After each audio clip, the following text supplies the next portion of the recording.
Today I'm going to give a talk on, I would say, sort of touching the same elephant, but from a slightly different angle.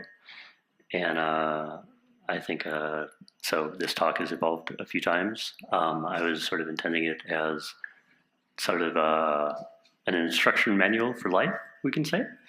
We're here on Earth. What are we supposed to do?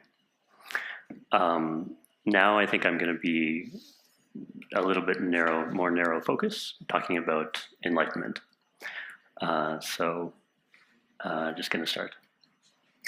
A few words about who I am. I'm a neuroscientist and philosopher. I wrote a book on technical consciousness research called Principia Qualia, and co-founded a research institute and left 2 years ago and founding another one. Some of my major works, the symmetry theory of valence, neural annealing, and most recently, vasocomputation, and we'll be talking about that. My blog is opentheory.net if you want to read my stuff. Is the audio ringing a little bit, but and testing. I think that's great. Thank you. Okay, that's fair. I would say that the frame that I want to bring here is that life is a set of games, and games have some players, some rules, some goals, and we don't always know what games we're playing. We're sort of plopped into this world in the middle of everything. And there's a beautiful quote by Quayam. It's, in life, the challenge is not so much to figure out how best to play the game. The challenge is to figure out what game you're playing. And I think this is very, very important. And I guess I would encapsulate part of Buddhism as the sort of phenomenological game of how to make your experience more pleasant. It isn't obvious. It sort of like playing the game really well goes against our nature in some way. So I want to talk about the neuroscience of that. And just in general, I think if we're to sort of try to describe what games we humans play, I would say that there's sort of the most obvious game, humans as social animals. How do we flourish as social animals? And I think that Edge City is one example of sort of innovation in this space and in this sort of discovery and rediscovery of sort of social technologies to flourish as that. And then the second game that I will be talking about mostly is humans as experience streams. How do we make this more pleasant? How do we optimize our experience? How do we be good experience streams? So I think this is very important. And then the third topic, which if we have time, we can get into, what are we here to do? If we sort of project into the future, 1,000 years, 1,000,000 years, 1,000,000,000 years, what is the purpose? Like, what's the goal? And we could say, we could frame it if humans are servants of God, or if humans are agents of telos, or if agents are the main characters in the universe, what should we try to accomplish? So I think that's very important, interesting. We'll see what we can fit in. So, okay. So we heard from Ruben about enlightenment and this idea that it's core to human alignment, and thus it's probably core to AI alignment also. And I agree with that. I think it's very well said. But what is enlightenment? There's also the Enlightenment House therapy guys. I don't know, are you guys here? Anyway, that's a very fun fun angle too. They talk about sort of non-dual philosophy. But what is non-dual experience? If we talk about, okay, some people have this magical thing called non-dual experience, and some people don't. Most people don't. Then what's the difference? So in terms of enlightenment, what can we say about how good it is, why you should want it, what does it feel like? And the thing that I puzzled over for a ridiculously long time is, how can there be a discrete event and an awakening, a realization, something that you see and cannot unsee, that sort of makes moment by moment somewhere between 10 to 20 to even more times more pleasant? That Shinzen Young has said, life is at least 20 times more pleasant, counterfactually, as if he hadn't started meditating. So that's like a big deal. It's not a 10% jump. It's not a 20% jump. It's maybe a 20x jump. So maybe there's something interesting here. And so I want to look at these questions, but I also want to sort of allow us to understand ourselves a little bit better. That it's always nice to sort of have an intuitive model for what's going on.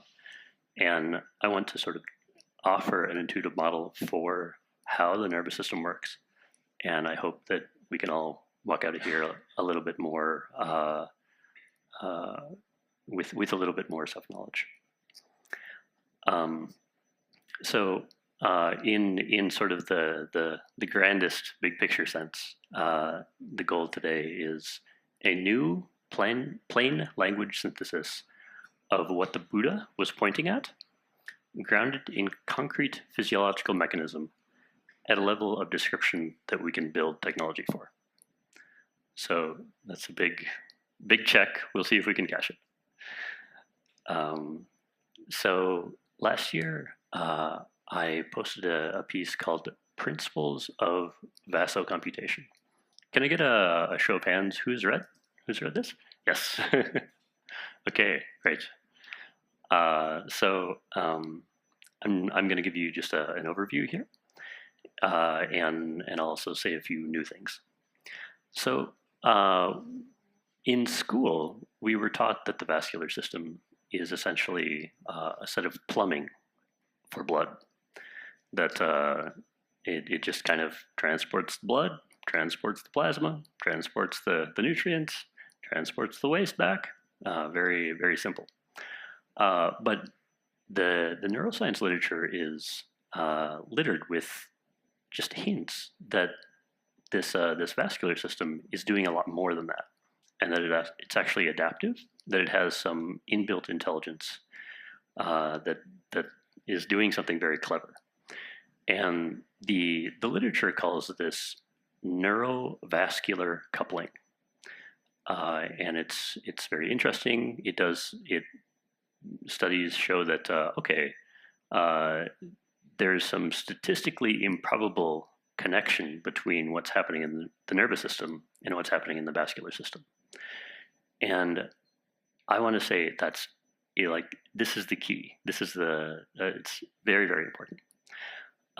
There's a beautiful set of paper kicked off by Moore and Cow, Christopher Moore and Rosa Cow in 2008, called the hemoneural hypothesis, that suggested blood flow was linked to how sensitive local neurons are. Basically, if the body puts more blood in an area, local neurons can listen better. They can update more. They can be more sensitive. It's like adjusting the gain of the neural networks. And there were two crucial findings out of this research. One is that blood flow in perfectly healthy tissue can vary by a factor of 20. Not like a little bit, not 10%, not 20%, but 20x. Absolutely huge. And then the second finding was that changes in blood flow actually precede changes in neural activity. It's not that neurons process a lot of stuff and then like get hungry and the blood comes to sort of pay off the metabolic debt. It's that the blood shows up first, then the neurons change. And very, very interesting stuff.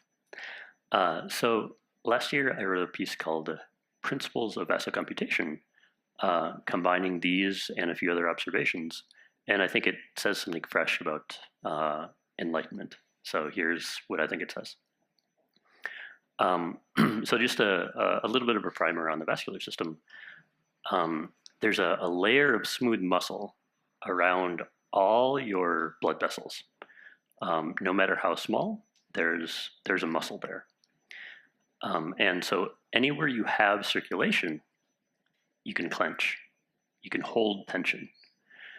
So this is known to help manage blood pressure, but I also believe that clenching stabilizes local patterns on both short-term and long-term timeframes. And if we think, so there's a beautiful frame in, I believe it's Zen Buddhism, talking about the hand of the mind and how sort of part of the practice is learning how to open the hand of the mind. And I think that this is literally the hand of the mind, that we have this huge network of muscle everywhere in our body that can kind of clench to stabilize and release to allow to update.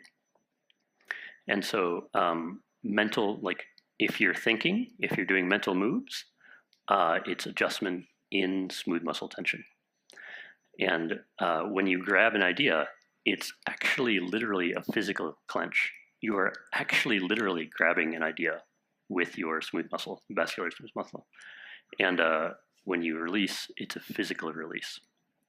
Willpower as a muscle isn't metaphor, it's literal. And basically we hold, it's a kind of a special kind of memory, and we hold context with vascular tension. So the papers there, Moore and Cow, the hemoneural hypothesis, and Jacob et al., cognition is entangled with metabolism. So talk to me later about that.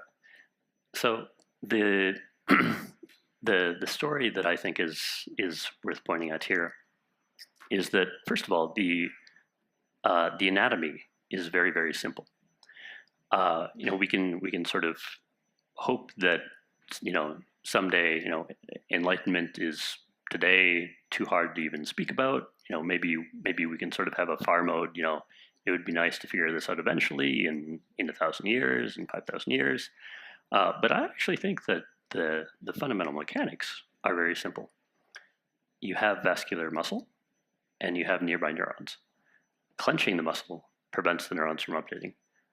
And there's also a way to lock the clench and make it semi-permanent. I'll get into that too. And there's a short-term effect from sort of pressure and a long-term effect from cutting off blood flow. But everything follows from this very simple pattern.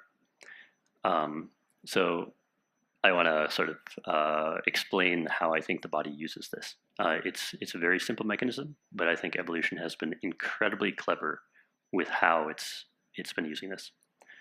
So first of all, I think there is very interesting variation in where people can flex their smooth muscle. So just because you have the hardware, so to speak, you have this the system that literally goes everywhere in the body, and we can sort of learn to flex it in this place or that place. Probably there are a lot of blind spots.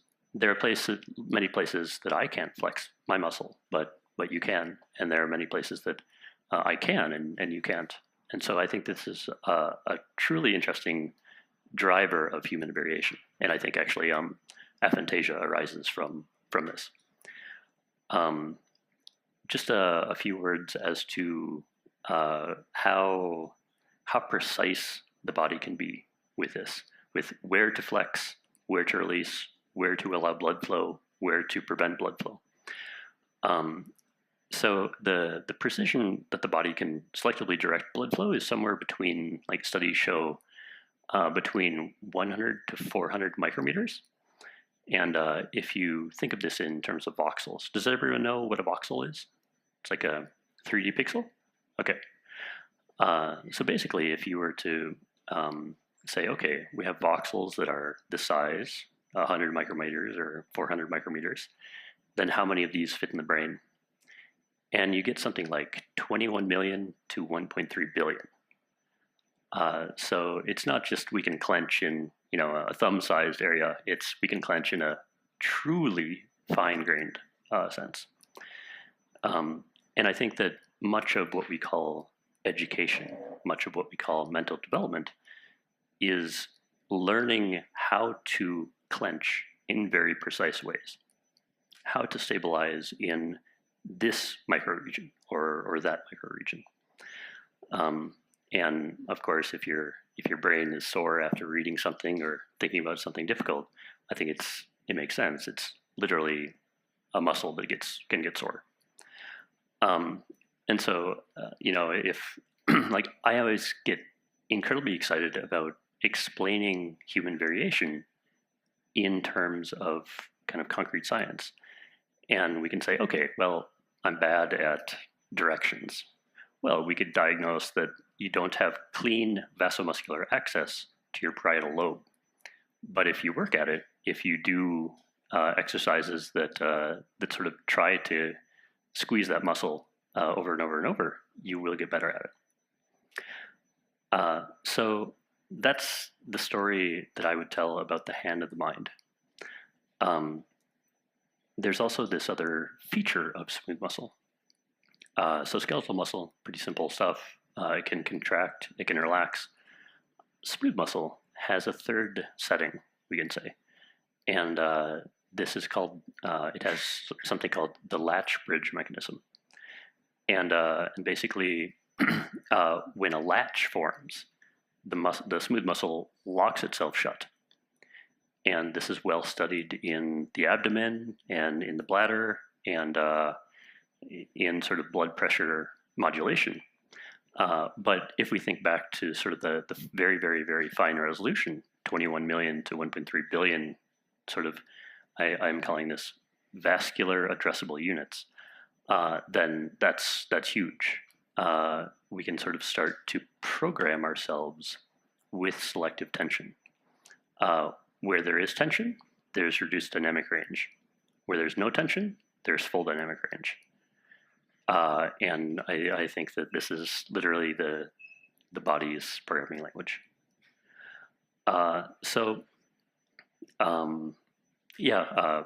Deprived of blood flow, neurons basically drop into safe mode and basically freezing their patterns and leading to a semi-permanent reduction in sort of local possibility.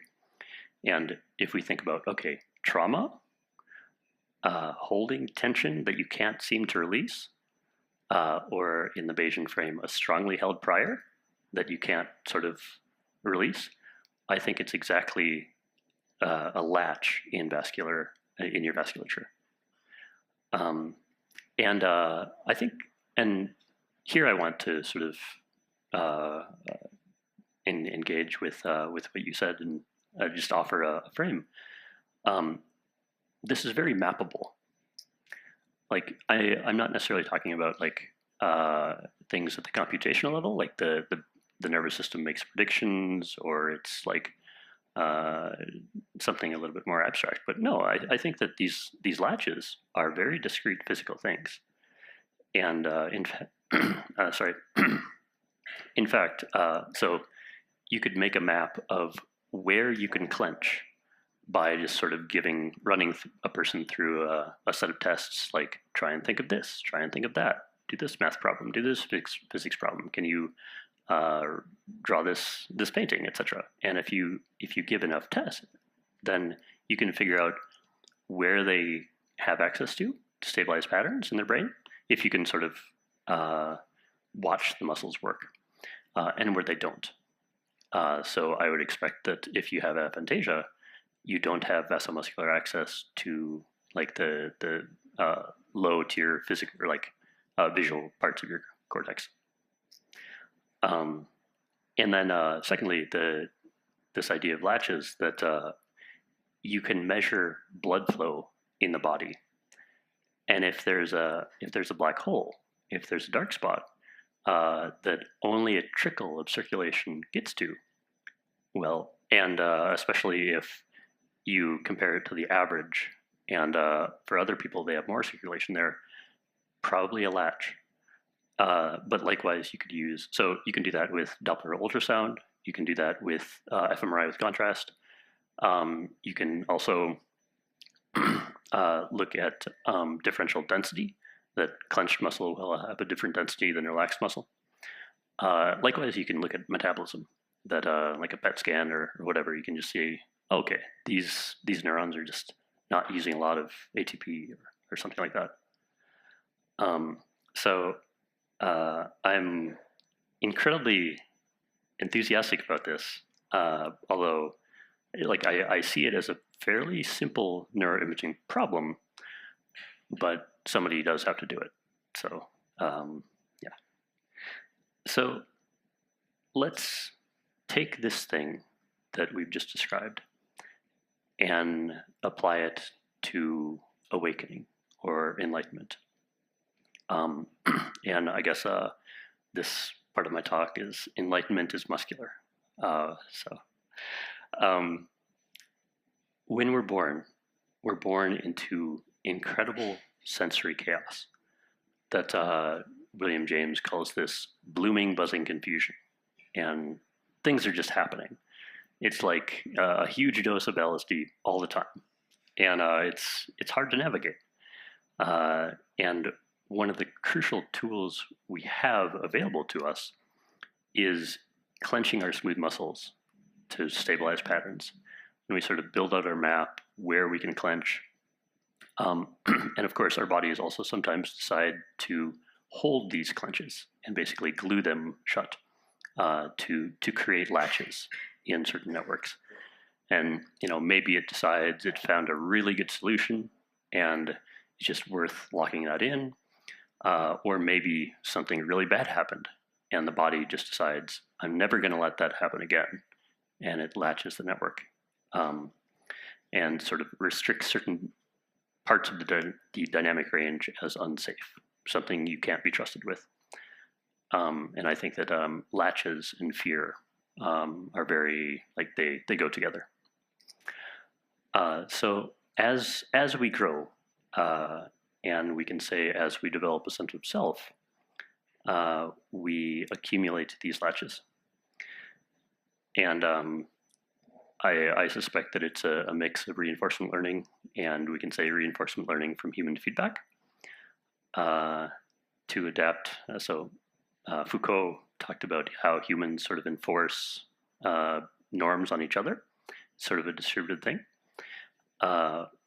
I would say that humans also enforce culture on each other by installing latches to block off behaviors that are unwanted by the culture. And maybe this standard set of latches can actually define a culture. And this obviously can be incredibly useful and gives rise to the coordination we see today. And coordination is always the scarce resource. But it's also each latch that you pick up reduces your felt sense of freedom, and in a very literal sense, drains the feeling of magic from reality, and things get more mundane and predictable. So later, when we are big, when we are socialized, when we can manage our uncertainty with better tools and high-level capacities, we could, technically speaking, we could often afford to release these latches, to release this tension. And latches can last from between minutes to decades or a whole lifetime. But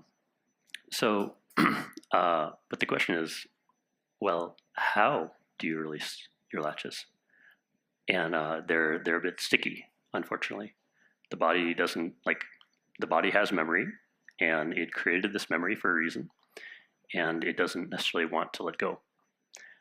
So I think that that meditation is a recipe for, first of all, how to build nervous system capacity such that you could be trusted without these latches, and then to sort of tease them open. So I think that just to bring this back to sort of non-dual experience, I would say that the amount of latches in your system is essentially equivalent to the amount of frozen sensation in your system. That something that is kind of patterns that are stuck that won't update, and that we could say this also corresponds to the distance you are from a full non-dual existence. And the great thing here is this is very quantifiable. If you sort of can create this map, then you can see the things that are sort of blocking you from entering sort of a more flow non-dual state. You know, for example, a deer, I think, would be very close to perfect non-dual experience. It doesn't have many sort of frozen patterns, frozen sensations, and a modern human fairly far. And this also sort of paints the story about, you know, we talk about emotional growth and becoming non-reactive and sort of building this sense of equanimity. And I think it's literally muscle deconditioning that in a very, very literal sense, retraining the urge to sort of reflexively stabilize or reify sensations with vascular pressure. And the Buddhists call this tanha. And I think it's literally a muscle reflex. And it corresponds to the strength of this muscle reflex and also the skill by which it happens as well. But anyway, also a very quantifiable thing.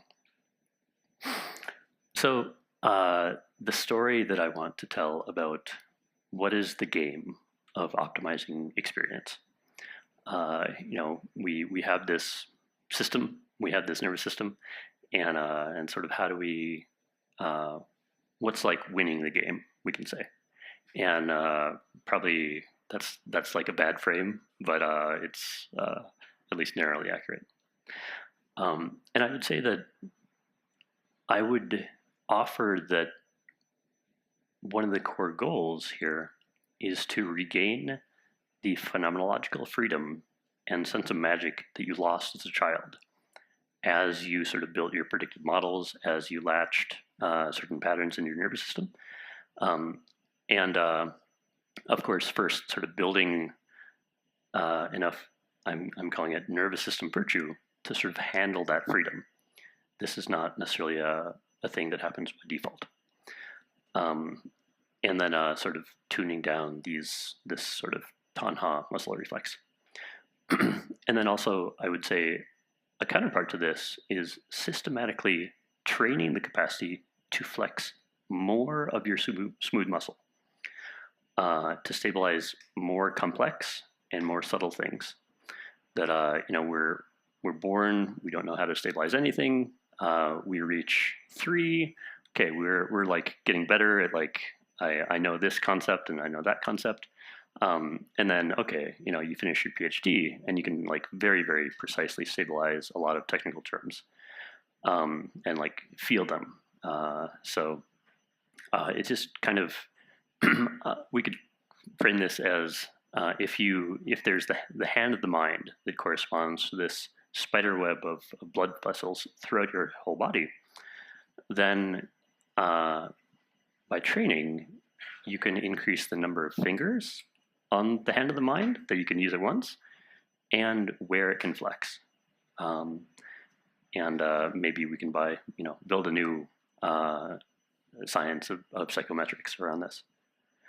And then finally, so I thought the final question, or maybe final, about sort of becoming a good person. Like, you don't have to be enlightened to be a good person. And not all enlightened people are good people. But there is, like, they're not completely orthogonal either. And, like, a lot of being a jerk is just suffering. And so if you remove that and sort of remove the frozen shards of sensation in your nervous system, you open yourself up to showing up for what is actually real. So I do think that the fewer of these latches that you have, the more options you have for not being bad, at least, or like the fewer incentives you have for being bad.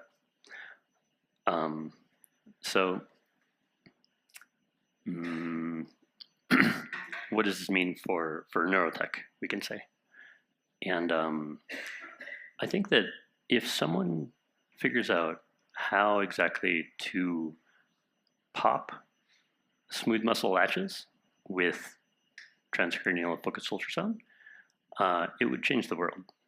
It would be a very, very big deal. I don't actually expect it to be that technically hard. But just like psychedelics, which I think also can randomly open latches, and I think that can also sort of push more blood into latch areas temporarily and sort of wake them up also temporarily. This could have strange effects if you can just pop latches. So there is this question of, if you have the map of someone's latches, are 50% of them just safe to open and 50% could cause trouble? Or is it more 99% are safe to open if they're an adult, and like 1% might cause some trouble? So a lot would depend on this. And finally, the body uses neurotech, or uses this tension system to program itself. And if I were to consider how to most naturally interface with the body, I might try to interface with this system. But I'd be very mindful that tension has a cost, and it's better to remove tension than add tension. So that's the core hypothesis that I wanted to share today. And I think it says a lot about sort of how do we design a good tribe, a good culture, a good life. How do we raise young people in sort of a very humane way, like minimize their latches in very simple terms. And then I think that, you know, I can also say things about kind of the biggest picture of, well, you know, in a million years, or, you know, how easy would it be to get everyone enlightened? Or how easy would it be to design a human such that they were born enlightened and wouldn't lose it? And I think these are very interesting questions, but I also think that this might be a good place to open for questions.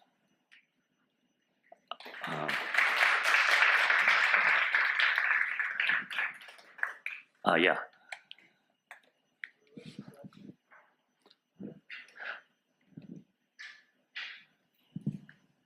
There you go.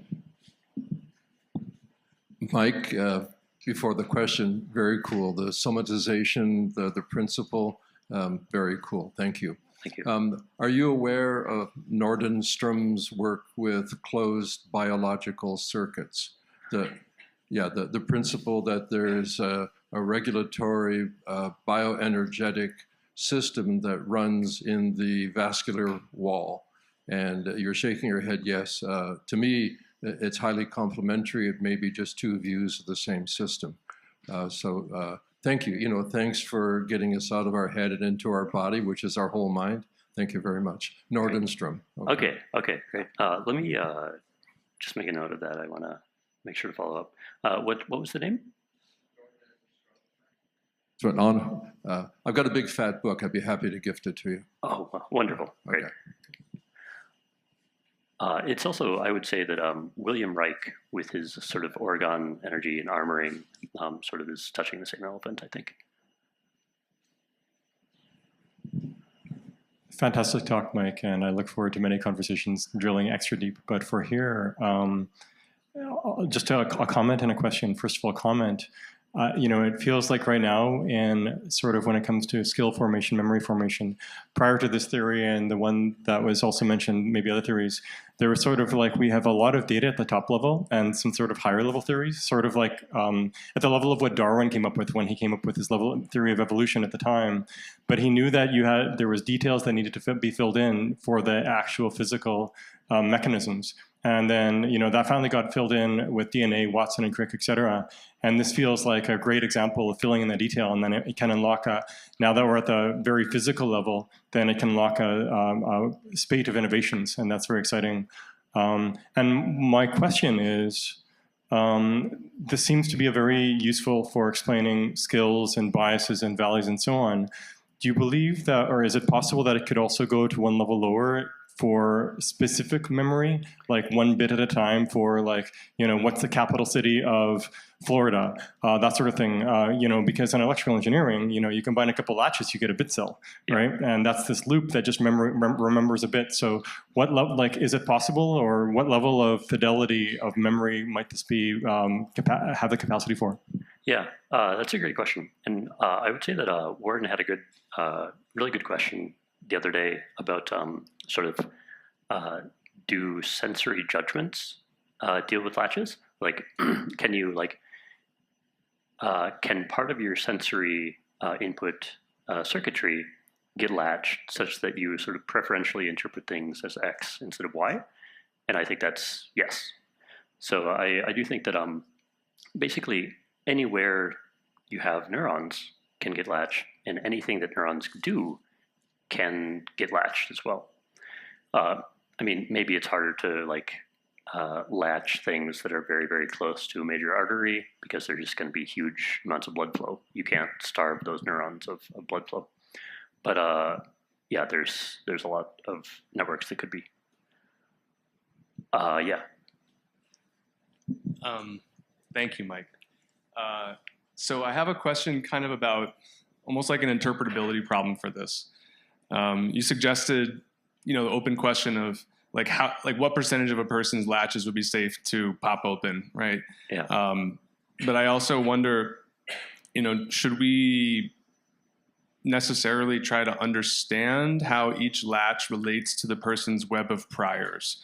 So what are the episodic and semantic memories and, high level, sensory motor predictions that are associated with each latch, so that as you release them, you're not doing it indiscriminately, which could cause potential short-term chaos in the person's web of beliefs and expectations of the world. So do you agree with that? And how do you think that kind of mapping and going slowly and kind of feeling like, okay, what's changing now? Yeah. Could help that go effectively? Yeah, that's a good question. And I would say that we can kind of split these into there are some latches which are convergent.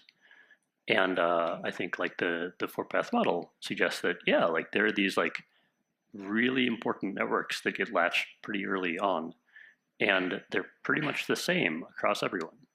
And, if you sort of follow this recipe, you may be able to open them. So I think that's an example of sort of everybody kind of works the same, more or less. But I would also say that, yeah, in any adult, there's going to be huge, unique patterns of what gets latched. And then it's a question of, okay, how do you know what it does? And I think that we may have to build up rules of thumb of, okay, it's usually safe to open latches in this brain region, and it generally has this hedonic or phenomenological or predictive or whatever effect. But that brain region, probably don't touch that.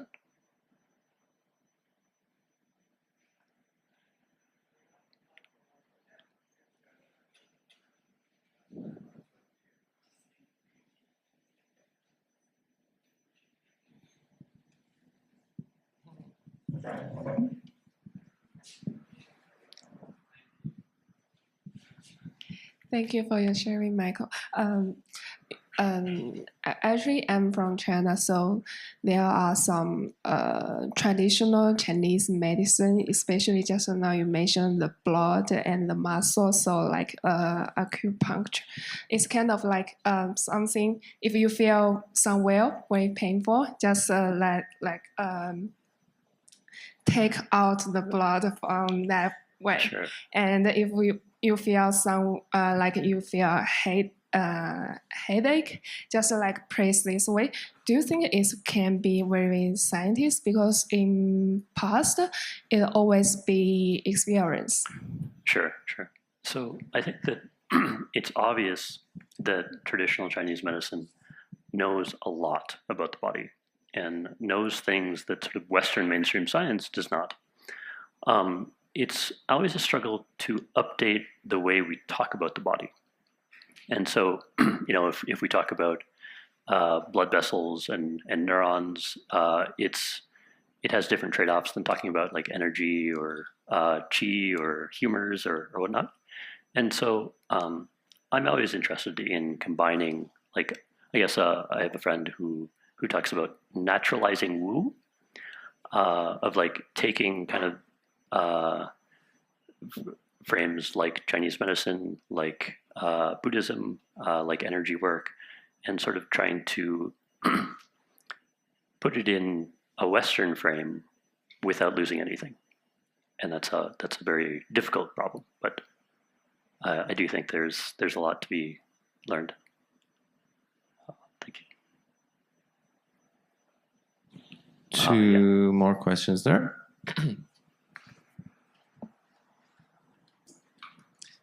Please also say your name. Yeah. Thank you. My name's Christopher. Thank you for the talk, Michael.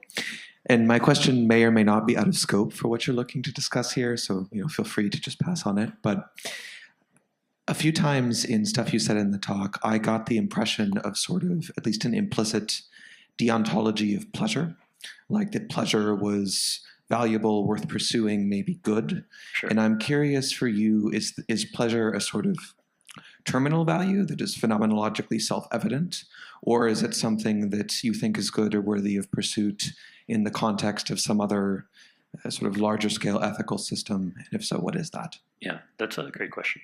And as background, I spent like 7 or 8 years writing a book on what is pleasure.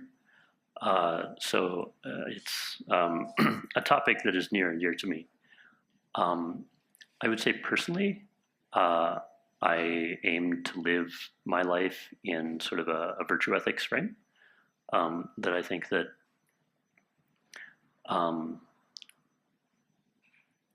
I do think it matters whether or not it's a terminal value. I am not quite ready to pass judgment on, but actions taken solely to maximize pleasure, whether your own or in the world, there tend to be piles of goals by that path, and I don't necessarily believe in doubling down on that. Thank you. Hey, thank you so much for your talk. My name is YY.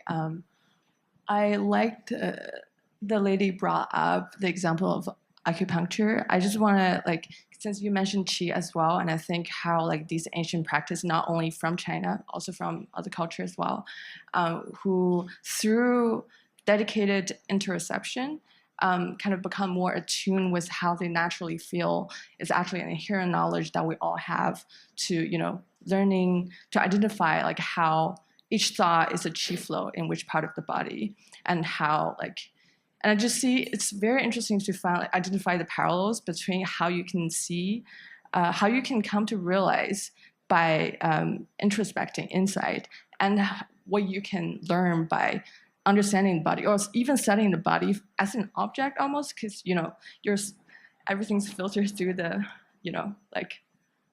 brain's cognition of what we're doing. So I do think it's interesting that you mentioned the topic of enlightenment, because in these ancient texts on qi practice, I've also heard like these ancient people from maybe 2,000 years ago talking about, oh, even 2,000 years earlier than them, the ancient people were more attuned, and they are able to achieve this level of awareness or easing the tensions in the bodies in a very natural way that they have come to learn through a lot of hard work. So I'm kind of like wondering, what do you mean by enlightenment? What are you exactly saying? Because it seems to me, I'm a little bit skeptical about that. Sure. So in I would say the latch model of awakening, or the latch model of enlightenment, I would say that probably there are a few big latches, maybe in the brainstem, maybe in the thalamus, maybe like somewhere pretty fundamental to the nervous system. And early on, they latch. And if you sort of follow the recipe of like the four-path model, you can get them open again. And so this would be kind of a, like, it wouldn't remove all your latches, but these may be in sort of very crucial networks where you might get, 80% of the benefit of all removal of latches from exactly those. I don't know if that's exactly true or not, but that would be my guess.